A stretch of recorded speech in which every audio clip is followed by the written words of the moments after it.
kabar semua? Senang sekali saya Rini Ayuningtyas dapat menjumpai Anda kembali dalam program kesayangan kita, Dokterku, disiarkan langsung dari studio El Sinta TV dan 95,7 FM Fit Radio Semarang. Seperti biasa, selama 1 jam ke depan, kami akan menyajikan informasi seputar kesehatan Anda dengan tema spesial kali ini mengenai perawatan gigi dan mulut pada pasien kanker di masa pandemi COVID-19. Bagi Anda yang ingin bertanya langsung, silakan di 021-2520-6 atau bisa juga kirim pertanyaan Anda ke email kami di dokterkuelsinta@yahoo.co.id. Dan hari ini kita kehadiran dengan Dr. Gigi Widya Apsari SPPM. Beliau adalah dokter gigi spesialis penyakit mulut dari Pusat Kanker Nasional Rumah Sakit Kanker Darmais Jakarta. Kita sapa dulu Dr. Gigi Widya, panggilannya yang sudah hadir di samping saya. Dr. Widya, apa kabar? Baik. Alhamdulillah kabar baik juga dari aku ya dok ya. Iya. Dokter, hari ini temanya ini penting deh menurut aku, perawatan gigi dan mulut pada pasien kanker ya dok ya, di masa pandemi COVID-19. Artinya dok, sepengetahuan kita orang awam gitu ya dok ya, di luar pandemi COVID-19 pun pasien atau penyandang kanker atau bahkan penyintas kanker itu kan perlu menjaga kesehatan gigi dan mulutnya karena itu akan mempengaruhi sistem imunitasnya gitu ya dok ya. Apalagi di tengah pandemi COVID-19 yang memang kita udah kenal deh semua harus menjaga imunitas itu sendiri. Jadi kalau ingin ditekankan gitu ya dok ya, mengapa sih ini penting sekali menjadi tema khusus gitu ya pada pertemuan kita kali ini? Apakah memang ya kita bicara tentang untuk menjaga imunitas dari kebersihan gigi dan mulut kita juga dokter, khususnya pada pasien kanker di sini? Oke, jadi sih sebenarnya banyak banget ya di luaran gitu yang pas begitu pandemi COVID hadir nih di Indonesia gitu, tiba-tiba yang dokter gigi batasi jangan pergi ke dokter gigi dan terus terang untuk pasien-pasien kanker kayaknya itu akan menjadi sesuatu yang kurang tepat gitu ketika kita berbicara tentang pasien kanker gitu. Bagaimanapun perawatan gigi dan mulut itu adalah suatu bagian hal yang penting dalam keberhasilan terapi kanker itu sendiri. Seperti kita tahu bahwa mungkin pasien-pasien dengan yang akan menjalani kemoterapi dan juga radiasi kepala leher adalah yang menjadi kunci penting dalam perawatan kemo dan juga radiasinya adalah selesainya tidak adanya masalah di dalam gigi dan mulutnya gitu. Dan bahkan itu menjadi kalau di Rumah Sakit Kanker Darmais sendiri kondisi gigi dan mulut yang bersih adalah menjadi syarat untuk pasien boleh di kemo maupun di radiasi kepala leher gitu. Jadi ketika bilang nggak boleh ke dokter gigi nih gitu, nggak boleh nih karena rentan dengan COVID dan segala macam gitu. Tapi untuk pasien kanker ya mau nggak mau gitu, karena sebelum dia mau maju untuk kemoterapi dan juga radiasi itu yang mesti dikejar gitu. Oh, jadi kalau kita bicara kenapa sih penting sekali menjaga kesehatan gigi dan mulut pada pasien kanker, karena ini untuk menunjang langkah pengobatan selanjutnya juga gitu ya dok ya. Kalau misalnya kondisi gigi dan mulutnya ada masalah gitu ya dok ya, artinya untuk pengobatannya juga jadi kurang efektif atau kurang optimal begitu dokter? Kurang optimal kali ya. Pertama mungkin kalau kita bayangin aja gitu, tanpa kita menjalani kemoterapi dan radiasi aja sakit gigi aja lah, itu akan sesuatu yang mengganggu gitu. Betul sih. Gimana kalau pasien yang sedang dalam kondisi kemoterapi dan juga radiasi yang dia membutuhkan perhatian khusus ke sana gitu. Dan jangan sampai perannya dokter gigi di sini adalah jangan sampai si pasien mengalami satu kesakitan pada gigi ataupun juga mulutnya ketika pasien menjalani kemoterapi dan juga radiasi.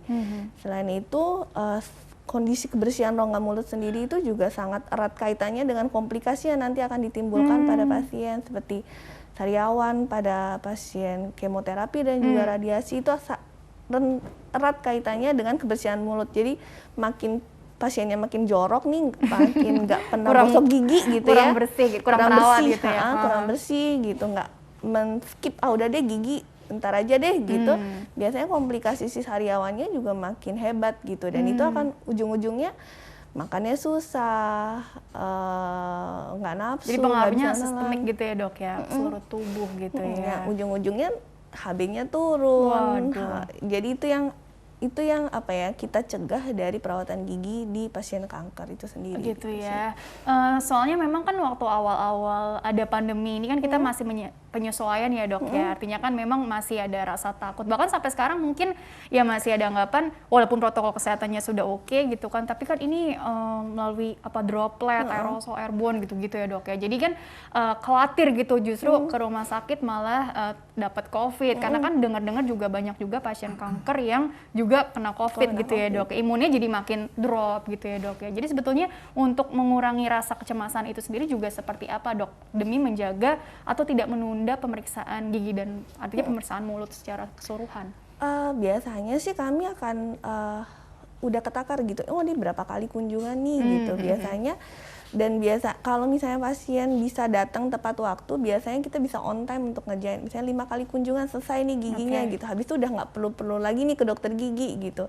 Itu juga saya pikir menjadi salah satu hal yang bisa, sebenarnya kan dokter gigi kan kalau giginya makin bolong, makin dalam kan kunjungannya akan makin banyak ya gitu biasanya gitu. Tapi kalau ketika si pasien datang dan dia mengikuti instruksi dokternya, biasanya kita selesai disiplin. Jadi on time nih, 5 kali kelar gitu. Habis itu dia nggak perlu lagi bolak-balik ke dokter gigi lagi gitu. Itu juga saya pikir bisa jadi bisa jadi mencegah dia bolak-balik ke dokter gigi dan juga penularan COVID kan gitu. Tapi sebetulnya kalau dipikir-pikir tadi kan contohnya nih, pasiennya sariawan gitu ya. Tapi sebetulnya kalau bilang, ini kan karena memang penyakitnya juga ya dok, mempengaruhi mungkin sistem imunnya dan jadi mengundang bukan penyakit sih, artinya jadi lebih rentan juga nih kondisi kesehatan rongga mulutnya secara menyeluruh ya dok ya. Tadi dokter bilang ada sariawan, atau mungkin ada keluhan lain nggak sih yang jadi jauh lebih sering dialami oleh pasien penyandang kanker sehingga memang perlu dijaga betul-betul oral hygiene-nya begitu dokter? Selain sariawan, biasanya kalau di kedokteran gigi itu kita sebutnya mukositis ya, mukositis namanya mukositis oral. Itu adalah sariawan yang memang khusus terjadi karena efek samping dari kemo maupun radiasi. Selain itu biasanya juga ada infeksi bakteri yang nggak sekedar gusi berdarah, dan infeksi gusi pada umumnya biasanya akan lebih masif dan dan biasanya bone loss, tulangnya juga akan hilang dengan si infeksinya itu juga ada. Kemudian juga ada jamur pada mulut, dan itu juga rentan dengan si kondisi fisiknya pasien gitu. Ketika pasiennya juga let's say kita bilang bahwa dia sakit gigi, makanya juga nggak bagus, kadar darah merahnya juga turun dan menjadi anemi. Nah, anemi ini juga pada kondisi ini bisa memicu terjadinya si jamur pada mulut. Jadi itu jadi kayak lingkaran setan gitu ya dok. Jadi kalau udah jamuran, mulutnya pasti kan perih, makan nggak bisa gitu. Yang ujung-ujungnya si delay treatment dari si terapi kankernya itu sendiri gitu sih sebenarnya. Tapi sebetulnya kan karena memang tadi penyakitnya juga mempengaruhi gitu ya. Terus juga efek dari kemo atau radiasinya juga kan membuat nggak nyaman juga, mungkin kering gitu kan. Kemudian juga tadi ada keluhan-keluhan seperti sariawan ataupun gusi jadi nggak nyaman atau apa itu ya dok ya. Jadi belum lagi tadi nafsu makan yang sebelumnya memang sudah juga berkurang ya dok ya, karena pengaruh penyakitnya juga ditambah masalah ini jadi makin mungkin menurun juga berat badannya. Kompleks dong ya dok ya kalau dipikir-pikir. Jadi sebetulnya dok, kalau bicara lebih luas lagi nih gitu ya, sebenarnya apa sih yang ingin ditekankan juga, artinya jangan takut juga untuk melakukan pengobatan dengan tadi ya dok ya, disiplin dan tuntas, karena kan mungkin ada rasa kekhawatiran juga bagi keluarga pasien, ini bagaimana ya, karena kan di tengah pandemi ini protokol kesehatannya sendiri mungkin apa yang perlu diperhatikan juga ya, karena kan ini tadi sekali lagi jauh lebih rentan nih. Untuk protokol kesehatan sendiri sebenarnya mungkin untuk saat ini gitu semua dokter gigi kayaknya sudah mengikuti protokol yang dibuat sama PDGI itu sendiri kali ya, dengan si vakum aerosol yang dipasang di kursi giginya. Kemudian juga berkumur sebelum tindakan, dan memang masker dibuka ketika tindakan aja kan, sebenarnya habis itu langsung pasang masker, cuci tangan dan segala macam. Saya pikir itu juga sudah, dan mungkin yang sekarang jadi beda adalah pergantian pasien kan langsung dibersihin, dilap, disinfeksi gitu. Itu juga saya pikir udah protokol suatu kemajuan nih, yang dulu mungkin kita nggak terlalu aware nih dokter gigi nggak bersih gitu, sekarang kan masih lebih bersih adaptasi gitu. tadi ya dok ya. Saya pikir itu juga udah cukup untuk menekan penyebaran COVID di praktek dokter gigi gitu. Jadi artinya nggak usah khawatir dan artinya jangan menunda-nunda pemeriksaan ataupun pengobatan itu sendiri, dan juga bagaimana menjaga oral hygiene-nya juga di rumah ya dok ya bagi pasien, karena kan mungkin pasien ada yang sudah lanjut usia atau mungkin masih anak-anak sehingga perlu pendampingan atau dukungan dari keluarga nih gitu ya dok ya. Kalau untuk oral hygiene sendiri dijaga di rumahnya ini ya dok ya, kira-kira seperti apa sih dok yang perlu ditekankan, apalagi ini kan pasien kanker gitu?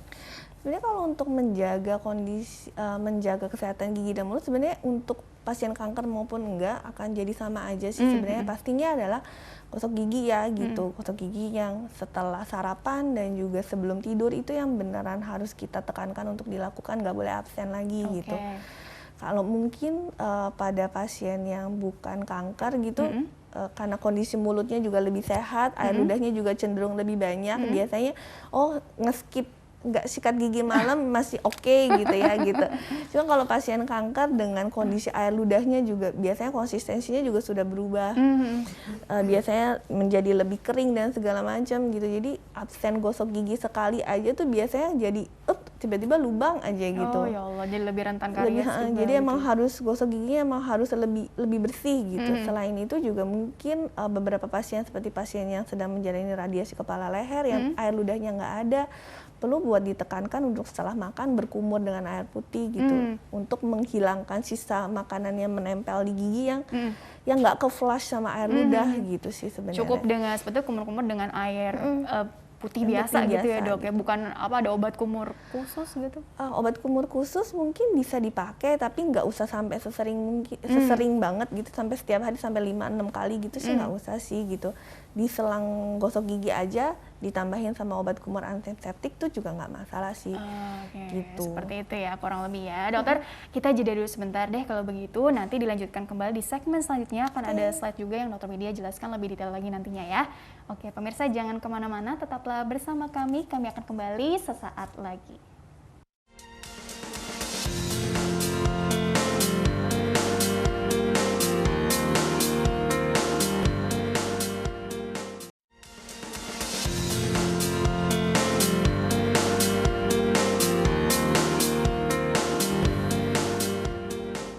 Ya pemirsa, terima kasih Anda masih bersama kami di program Dokterku, masih membahas mengenai perawatan gigi dan mulut pada pasien kanker di masa pandemi COVID-19. Bersama dengan Dr. Gigi Widya Apsari, SPPM, beliau adalah dokter gigi spesialis penyakit mulut dari Pusat Kanker Nasional Rumah Sakit Kanker Darmais Jakarta. Bagi Anda yang ingin bertanya, silakan di 021-2520-666 atau kirim pertanyaan Anda via email ke drkuelsinta@yahoo.co.id.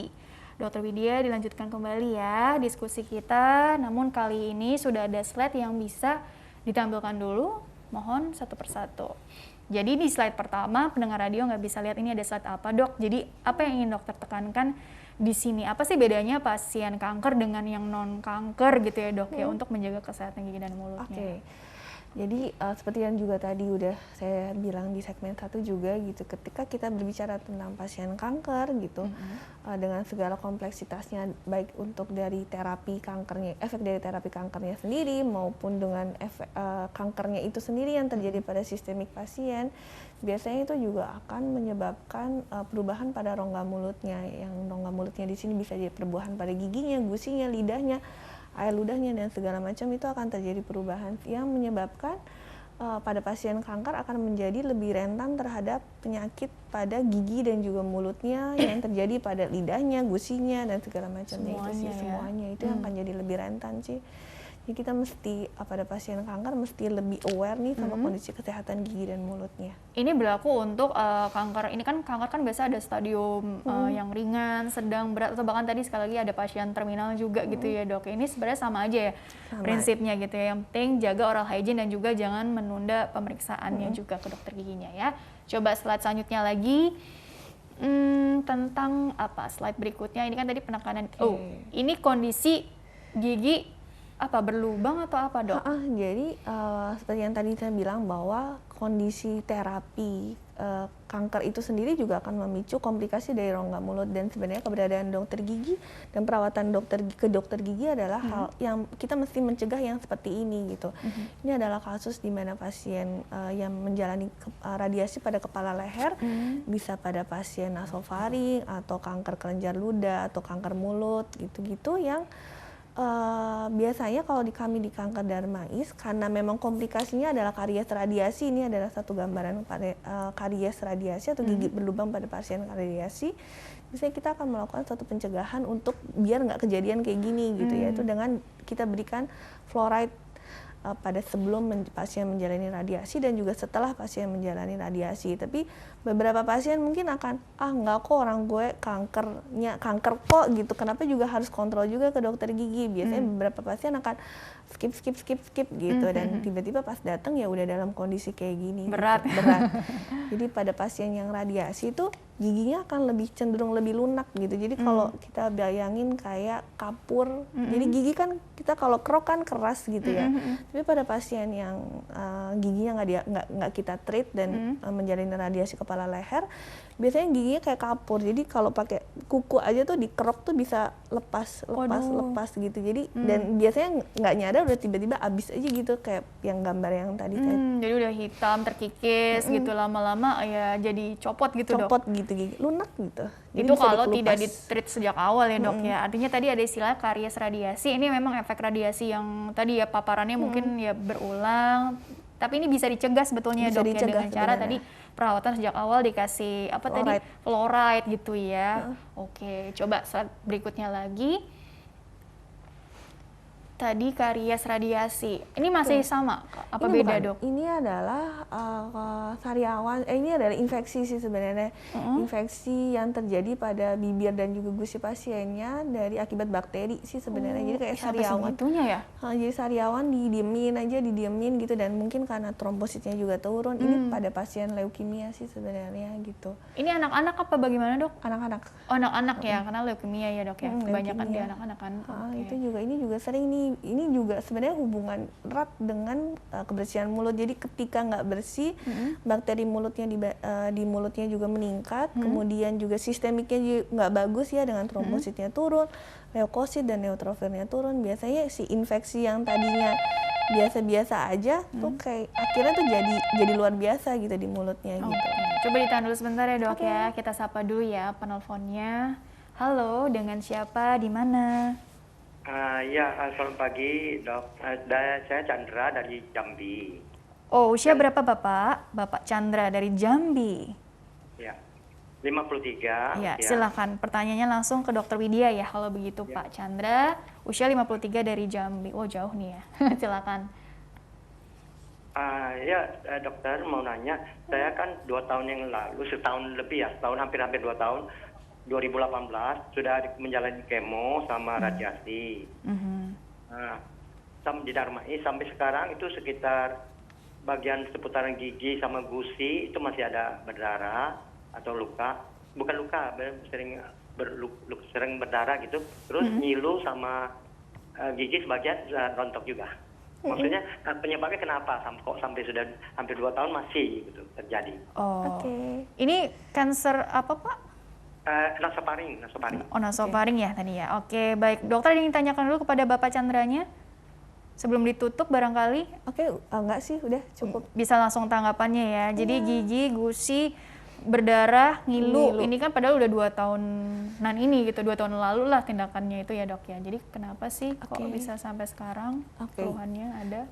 Ini Bapak Chandra tadi kan nasofaring ya tadi. Jadi pada pasien yang itu yang tadi yang udah saya bilang tadi, bahwa efek dari si sinar radiasinya itu emang lebih menetap lama di gigi nih Pak sebenarnya gitu. Jadi kalau misalnya dan biasanya kalau secara teori efek radiasi ini akan pada gigi itu biasanya menetap sampai 5 tahun setelah radiasi. Biasanya setelah 5 tahun lebih itu akan tetap menetap gitu. Kalau misalnya, jadi akan lebih gampang lubang sih sebenarnya gitu. Dan pada pasien yang kena radiasi, komposisi struktur giginya memang sudah berubah gitu. Dengan itu akan lebih rentan untuk jadi ngilu. Jadi kayaknya nggak ada lubang nih, tapi sebenarnya susunan struktur giginya itu sendiri udah ada terjadi perubahan sehingga lebih gampang ngilu, lebih sensitif lah istilahnya gitu. Dan makanya tadi saya bilang bahwa mesti dikasih fluoride. Nah, si fluoride-nya itu sebenarnya adalah membantu si giginya itu bisa komposisinya bisa normal lagi, ikatan mineral di giginya tuh bisa keras lagi gitu, sehingga itu ngilunya juga berkurang, terus giginya nggak gampang rapuh. Kan tadi Pak Chandra juga sempat bilang bahwa giginya jadi gampang rapuh gitu. Gitu sih. Jadi kalau misalnya Pak Chandra di Jambi gitu ada dokter gigi minta dikasih fluoride di giginya gitu, atau pakai pasta gigi yang memang mengandung fluoride yang tinggi gitu untuk hari-harinya gitu. Tapi itu cukup sih. dok, artinya kita dengan membeli yang dijual bebas, yang penting mengandung fluoride tinggi, udah cukup ya? Apa mungkin memang Harus perlu ke dokter gigi juga sih gitu. Dokter gigi spesialis penyakit mulut gitu dok? Atau mungkin dokter gigi umum? Dokter gigi umum juga saya rasa nggak masalah sih gitu, asal punya sediaan fluoride di tempat prakteknya gitu. Karena itu tinggal diolesin aja sih dan dicek secara berkala gitu. Dan memang karena giginya emang gampang lubang sih sebenarnya, jadi emang perlu banget buat cepet-cepet ke dokter gigi gitu. Jadi kalau ada lubang sedikit aja ke dokter gigi untuk dilakukan penambalan gitu. Jadi jangan ditunda-tunda gitu ya dok. Terus tadi 5 tahunan 5 gitu dok? tahunan, kurang lebih 5 tahunan sesuai sama, kalau literatur sih bilang 5 tahun setelah pasca radiasi itu akan tetap menetap. Dan biasanya kalau nggak di-treat giginya 3 bulan pasca radiasi itu biasanya gigi udah mulai rontok dan itu akan menetap sampai 5 tahun. Jadi emang nggak boleh skip sama gosok gigi sih. Jadi emang setiap makan, jadi jangan sampai gigi itu ketempelan sisa makanan. Itu aja sih. Habis makan mungkin kumur-kumur, nanti dikasih jarak berapa menit, kemudian baru Disikat, gosok gigi. Pakai yang mengandung fluoride tadi, pasta giginya. Terus kemudian kan tetap ya dok ya, kualitas hidup ingin jauh lebih baik dong. Kalau untuk tadi kok jadi lebih gampang sensitif, ngilu, apa mungkin dari pola makan ada anjuran dok, misalnya hindari yang mungkin yang dingin-dingin, apa yang terlalu panas, kan biasanya kan suka ada tips-tips. Kalau Ngaruh nggak sih, misalnya Dok? untuk makanan sih biasanya ya pasti karbohidrat tinggi itu biasanya juga bisa bikin gampang berlubang dan dia akan lebih konsistensinya akan lebih nempel sama gigi sih. Cuman bagusnya sih yang berserat sayur, buah gitu. Cuman kendalanya biasanya kalau giginya udah lubang tuh kalau pada pasien radiasi rada susah buat ngunyahnya lagi karena kalau serat kan nyelip-nyelip ya gitu. Itu yang menjadi tantangan buat si dokter gigi untuk bikin giginya ditambal yang bisa nyaman untuk pasien buat makan sih. Jadi emang ya kalau dari pasien sih mungkin ya gosok gigi yang rutin aja gitu. Kemudian ya harus ke dokter gigi juga untuk si gigi yang lubang kita tambal gitu. Sama yang tadi Pak Chandra juga sempat bilang bahwa gusi saya kan jadi mudah berdarah gitu. Itu mesti dilihat juga sih. Biasanya kalau gusi berdarah itu kan karena ada peradangan pada gusinya nih gitu. Jangan-jangan emang sisa makanannya banyak nempel di giginya gitu, sehingga itu yang bikin gusinya radang dan mudah berdarah gitu. Gitu sih sebenarnya. Berarti kalau untuk katakanlah penyintas gitu ya dok ya, ini sebenarnya untuk kontrol rutin apa mungkin 6 bulan sekali seperti secara umum aja, atau mungkin jadi jauh lebih sering 3 bulan sekali misalnya, karena kan tadi kan keluhannya masih seperti belum tuntas gitu ya dok ya, itu bagaimana sarannya juga? Kalau saya sih biasanya nyaranin untuk 1-3 bulan sekali untuk kontrol ke dokter gigi sih sebenarnya, karena kalau udah pasien udah radiasi kepala leher biasanya lubang giginya kayak nggak ketemu sebulan aja tiba-tiba loh kok udah besar gitu. Biasanya sih kayak gitu. Begitu ya, ini sekedar saran aja gitu ya. Baik, coba mungkin kembali lagi ke slide lagi ya dok ya, masih ada kan slide-nya? Coba slide-nya kita bahas lagi. Nah ini di area bibir ya, ini seperti ada nanah gitu dok? Atau jadi, apa sih ini? Jadi ini sebenarnya adalah gambaran dari infeksi jamur di bibir sih sebenarnya gitu. Jadi ini juga pasien pada kanker darah juga. Perih ya dok, ini kebayangannya sakit dok sih ya. biasanya. Tapi ini pasien dewasa ya sepertinya ya dok ya, ada Iya. kumisnya soalnya. Ya Allah, ini masih. karena memang Sistemiknya juga bagus ya. gitu ya. Jadi- Ada lagi gambar berikutnya? Kayak udah. Oh ini. Oh ini masih ada Oke, ya. ini adalah itu kalau dari gambar kelihatan bahwa gusinya bolong gitu ya, ada kelihatan ekspos tulangnya gitu. Jadi sebenarnya makanya ini yang alasan kenapa pada pasien radiasi kepala leher nggak boleh dicabut buru-buru giginya gitu kalau rusak, karena luka bekas cabutannya itu nggak akan bisa nutup dengan bagus gitu, dan biasanya dia akan meninggalkan tulang yang bolong di dalam dan nggak bisa nutup biasanya gitu sih. Jadi pasien pasca radiasi Makanya kenapa sih mesti giginya mesti dijaga banget, karena ya begitu giginya rusak nggak boleh dicabut nih gitu. Oke, kalau yang efek kemo ini sebenarnya mirip-mirip juga dok tadi seperti itu juga. Ini efek kemo, efek radiasi. Berarti kalau tadi kan kankernya lebih ke ini ya dok, yang nasofaring atau mungkin yang tadi kelenjar ludah lah apa. Jadi area kepala leher. Kalau untuk kan kanker kan paling banyak juga di perempuan, misalnya payudara, ovarium, misalnya serviks ya, Cervix. kanker serviks gitu ya. Terus laki-laki apa, kanker paru, mungkin kanker usus gitu ya dok ya. Itu kemudian gini, artinya itu juga beresiko juga sama seperti yang kanker kepala leher lainnya tadi atau bagaimana dokter?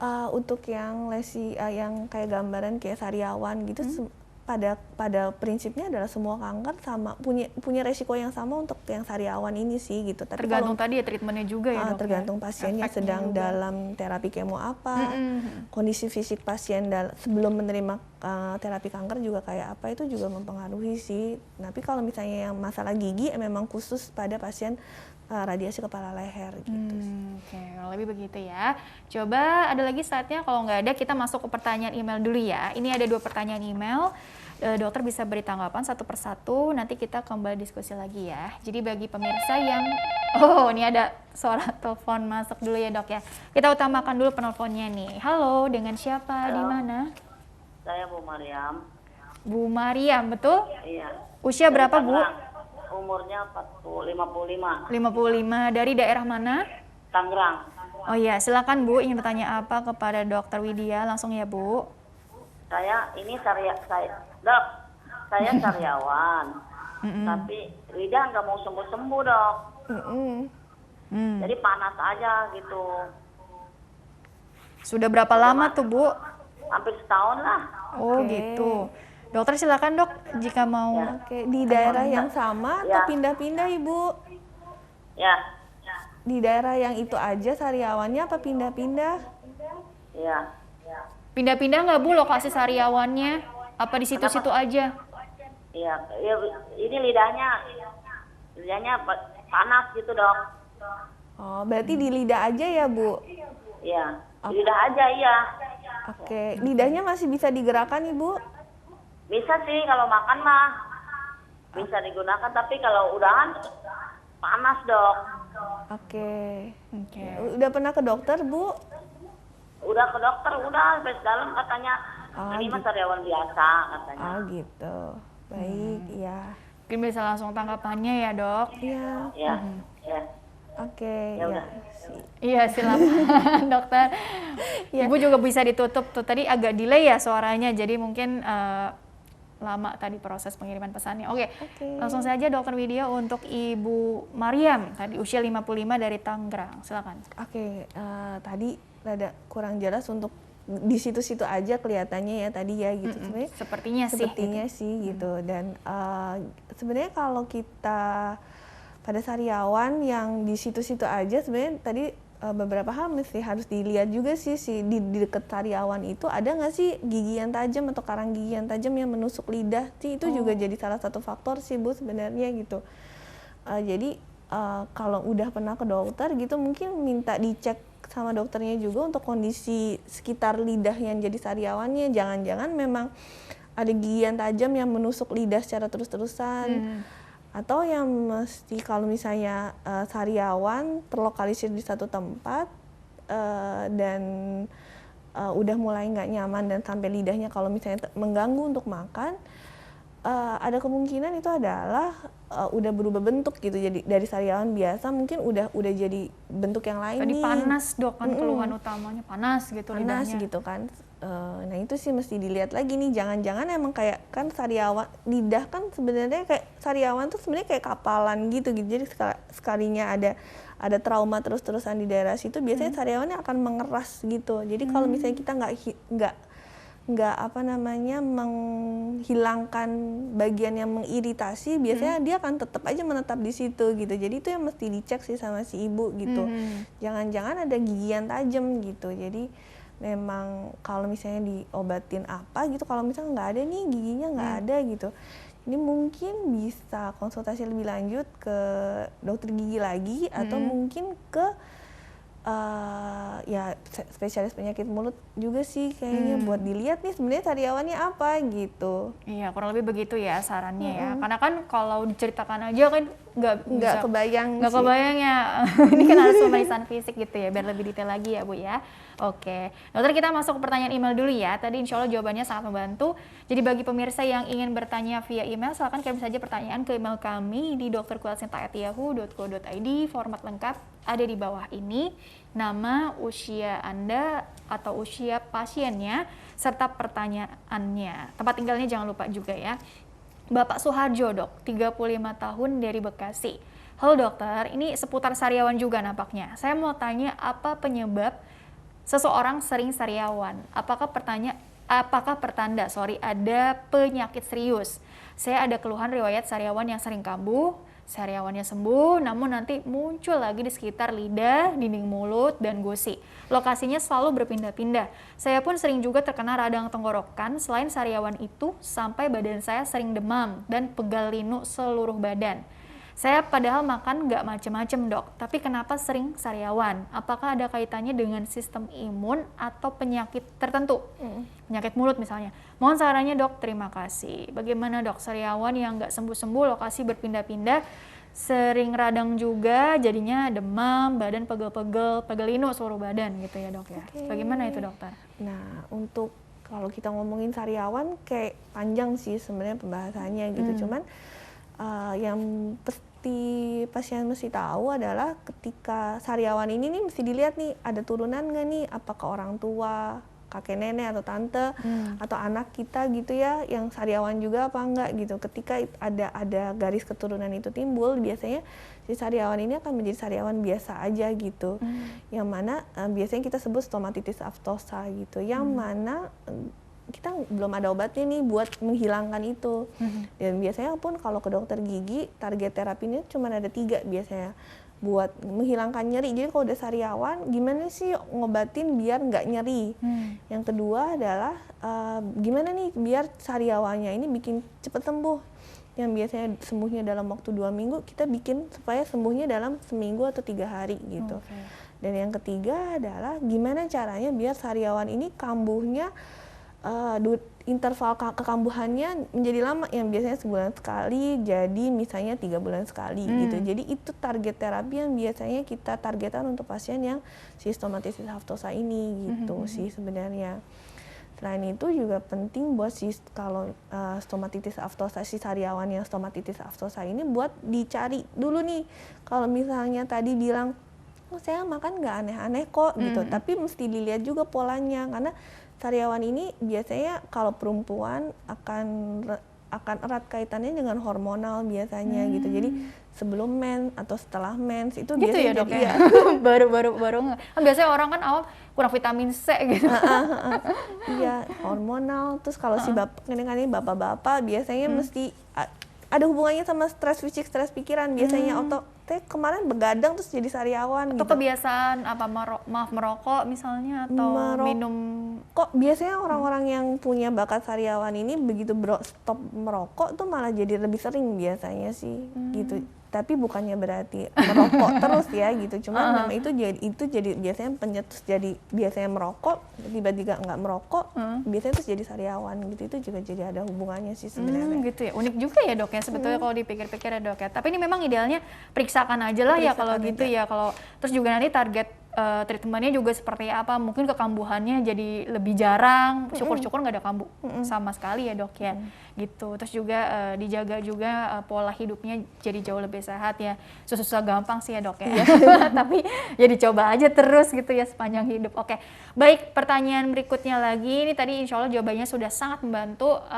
Kemudian dari ibu nih kayaknya, Ibu Izatul A, 39 tahun dari Bekasi. Dok, anak saya tahun ini usianya 5 tahun. Saya perhatikan di bagian pangkal lidahnya itu terdapat benjolan-benjolan kecil. Saya pantau jumlahnya tidak sedikit, ada sekitar 4 benjolan. Itu benjolan kemungkinannya apa dok? Yang saya takutkan ukurannya tidak kunjung mengecil, tidak hilang-hilang benjolannya. Itu kenapa ya dok? Apakah berbahaya? Cara pengobatannya bagaimana? Terima kasih. Mungkin baru denger benjolan terus apa ya, orang kalau denger benjolan tuh kan kalau lihat ada benjolan, teraba ada sesuatu yang sepertinya ini abnormal nggak nih gitu kan, pasti pikirannya kan langsung ke yang aneh-aneh gitu ya dok ya. Jadi bagaimana sih dok, apakah benjolan yang di sini termasuk normal atau sesuatu yang perlu dicurigakan gitu dok? Oke, ya. Jadi gini sih sebenarnya gitu. Waktu dulu SD kita pernah belajar bahwa anatomi lidah gitu. Ini bagian pengecapan pahit, ini manis, ini ini asam gitu. Nah, yang kebetulan kayaknya yang dilihat sama si ibu ini adalah papilla circumvallata namanya. Itu memang letaknya di pangkal tenggorokan. Biasanya ada 5 buah benjol-benjol. Emang benjolnya emang bentuknya sangat mengerikan sih kalau dilihat gitu ya. Bentuknya V,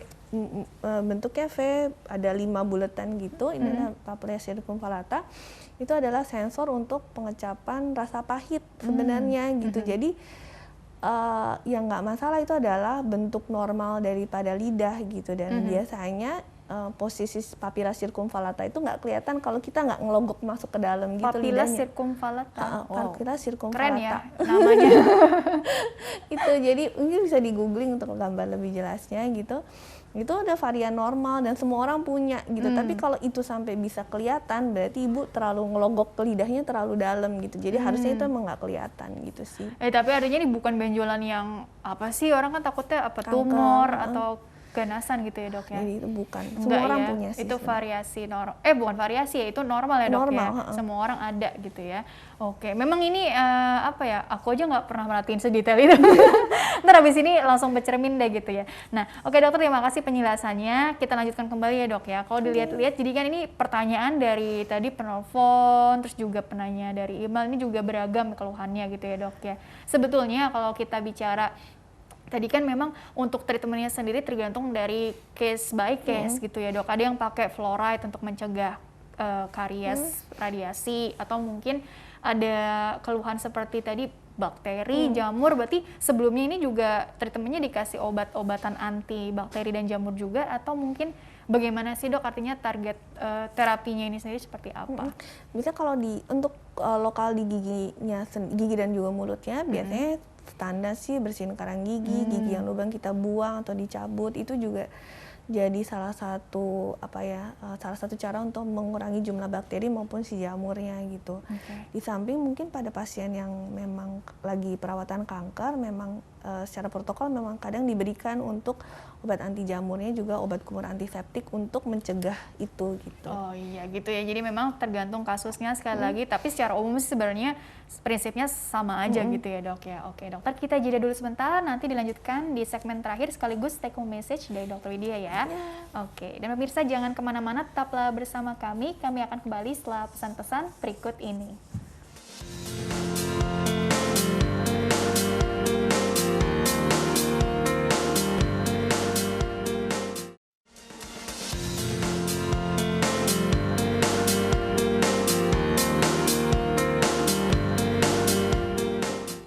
Ya pemirsa, terima kasih Anda masih bersama kami di program Dokterku, masih membahas mengenai perawatan gigi dan mulut pada pasien kanker di masa pandemi COVID-19 bersama dengan Dr. Gigi Widya Apsari SPPM, dokter gigi spesialis penyakit mulut dari Pusat Kanker Nasional Rumah Sakit Kanker Darmais Jakarta. Dr. Widya, sebelum ke closing statement, satu pertanyaan dulu deh, sebelum juga ada slide terakhir juga nanti ya.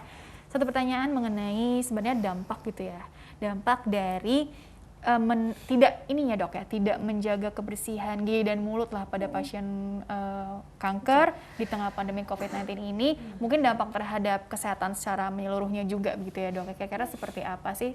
Oke, yang pertama sih pastinya terkadang bahwa terutama pada pasien kanker paru gitu, kadang pasiennya kok ini penanda kanker parunya kok masih tinggi nih padahal saya udah dapat kemo gitu. Itu biasanya ada hubungan erat kaitannya sama kondisi infeksi di dalam mulut gitu. Jadi memang infeksi di dalam mulut tuh nggak sesuatu yang kita bisa anggap sepele sih sebenarnya gitu. Terbukti bahwa kankernya mungkin udah teratasi nih sebenarnya, tapi kok penandanya masih tinggi nih gitu. Biasanya itu akan kita larinya ke infeksi, dan infeksi terbanyak kan sebenarnya dari mulut ya gitu. Itu yang pertama. Yang kedua, kita bisa tidak pungkiri bahwa dengan adanya infeksi di dalam mulut itu akan memicu, mungkin sebenarnya kankernya udah baik-baik aja gitu, tapi kan infeksinya terus menerus di dalam mulut itu menyebabkan kondisi lain nih, misalnya infeksi pada otak, infeksinya yang jadi lebih kemana-mana gitu dibandingin si kankernya gitu. Jadi gigi itu bukan sesuatu yang cuman gigi gitu, tapi begitu gigi itu bermasalah, semua bagian tubuh akan kena gitu. Seperti pintu masuk juga gitu ya, pintu masuknya, oke, gerbangnya gitu ya. Nah ini ada slide, slide coba deh, slide terakhir gitu ya dok ya. Jadi ini ada 5 poin yang mau ditekankan lagi ya dok ya. Mungkin bisa dibahas satu persatu dokter? Oke, jadi yang sebenarnya sama kayak dokter gigi pada umumnya sih sebenarnya, bahwa penting buat sikat gigi minimal 2 kali sehari setelah sarapan dan juga sebelum tidur. Sebelum tidur tuh usahakan untuk tidak absen. Kemudian khusus untuk pasien kanker juga diusahakan untuk berkumur setelah makan, jadi buat menghilangkan sisa-sisa makanan yang nempel di gigi untuk mencegah giginya juga jadi berlubang. Kemudian gunakan obat kumur antiseptik sesuai sama petunjuk yang sudah diberikan sama dokter gitu. Jadi kalau kebanyakan juga nggak bagus, kalau nggak perlu dipakai juga itu akan jadi masalah juga gitu. Jadi sesuai sama petunjuk dokternya aja. Kemudian yang keempat, atau kontrol ke dokter gigi sesuai juga petunjuk dokternya juga gitu. Jadi jangan sampai nih disuruh kontrol sebulan lagi gitu, delay sampai setahun kemudian giginya udah bolong semua. Itu juga, setahun kemudian baru ketemu lagi dokter, udah parah dong. Itu juga kalau misalnya mau ngirit nggak mau ke dokter gigi itu makin harus bolak-balik ke dokter gigi. Kosnya lebih besar ya. Nah yang kelima, kalau misalnya begitu merasa ada yang nggak nyaman sama kondisi gigi dan mulut, coba deh langsung periksa aja ke dokter gigi gitu, karena dokter gigi punya kesempatan buat mencegah keluhan itu menjadi lebih parah sih sebenarnya. Dan juga mungkin tadi didukung dengan gaya hidup yang sehat, pola makannya mungkin yang tinggi serat gitu ya dok ya. Mungkin kalau yang untuk nyelip-nyelip ada pakai dental floss gitu kali ya dok ya. Karena kan ada yang udah digosok gigi tapi caranya kurang tepat, sama aja yang nyelipnya ini nggak ke apa ya, nggak kena juga, nggak keangkat juga gitu ya. Oke dokter, karena waktunya juga terbatas, jadi dokter Widya mungkin closing statementnya singkat saja mengenai tema hari ini, perawatan gigi dan mulut pada pasien kanker di masa pandemi COVID-19. Silakan dokter. Jadi untuk kepada yang semuanya gitu, terutama untuk pasien kanker, bahwa kita nggak usah takut untuk ke dokter gigi, terutama dengan kondisi kankernya gitu, karena dengan kita menjaga kesehatan gigi dan mulut, kita juga bisa menjaga tubuh kita, terutama untuk kankernya dan juga untuk menjalani terapi kankernya dengan baik. Dan juga gigi dan mulut penting untuk kita bisa makan dengan layak dan nyaman gitu ya. Jadi kualitas hidupnya, kualitas nutrisinya, kesehatan secara menyeluruhnya jadi jauh lebih baik gitu ya dok ya. Oke dokter Widya, terima kasih telah berbagi ilmunya di sini. Mudah-mudahan membawa banyak manfaat untuk orang banyak. Sukses selalu untuk dokter Widya ya. Terima kasih. Iya. Dan pemirsa, terima kasih juga Anda telah mengikuti program ini. Saya Rini Ayuning Tias beserta seluruh kru yang petugas mohon undur diri dari hadapan Anda. Sekian dan sampai jumpa.